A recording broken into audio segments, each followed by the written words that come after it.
இன்னைக்கு பிஞ்சு கத்திரிக்காய் கிடைச்சிச்சுங்க. வாங்கிட்டு வந்து முட்டை கத்திரிக்காய் குழம்பு வைக்கலாம்னு ஆசையா இருந்துச்சு. வாங்க எப்படி முட்டை கத்திரிக்காய் குழம்பு வைக்கலாம்னு பாக்கலாம். கத்திரிக்காய் இந்த மாதிரி கீரி தண்ணியில போட்டு வச்சுக்கோங்க. மிளகாய் வத்தல், சீரகம், கொஞ்சோண்டு மிளகு, ஒரு 4 பூண்டு இதழ், தேங்காய், சின்ன வெங்காயம் இதை மிக்சி ஜார்ல போட்டு நல்லா அரைச்சு வச்சுக்கோங்க. தேவையான புளியை ஊற வச்சுக்கோங்க. இப்ப இந்த கத்திரிக்காய்க்குள்ள நம்ம அரைச்சு வச்சிருக்கிற மசாலாவை இந்த மாதிரி திணிச்சு நல்லா புரட்டி எடுத்து வச்சுக்கோங்க.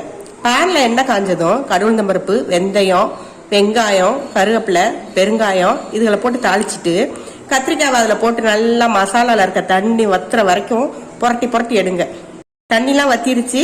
இப்ப 1 டீஸ்பூன் மஞ்சள் தூள், தேவையான அளவு உப்பை போட்டு நல்லா புரட்டி விடுங்க. இப்ப கரைச்சி வச்சிருக்கிற இந்த புளி கரைசலை ஊத்தி ஒரு 1/2 டீஸ்பூன் சர்க்கரை இல்லைன்னா ஜீனி எதையாவது ஒண்ணு போட்டு நல்லா வேக விட்டுருங்க. இப்ப பாருங்க, முட்டை கத்திரிக்காய் குழம்பு ரெடிங்க.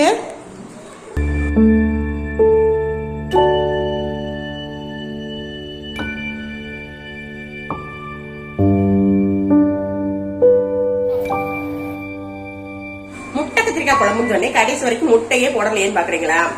முட்டை மாதிரி இந்த கத்திரிக்காயை போட்டு வைக்கிறதுனால தாங்க இதுக்கு பேர் முட்டை கத்திரிக்காய் குழம்பு. டேஸ்ட் எப்படி இருக்குன்னு பாப்போமா?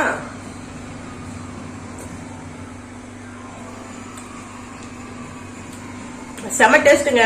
இந்த மாதிரி முட்டை கத்திரிக்காய் குழம்பு வச்சு சாப்பிட்டு பார்த்துட்டு டேஸ்ட் எப்படி இருக்குங்கிறத கமெண்ட்ல சொல்லுங்க.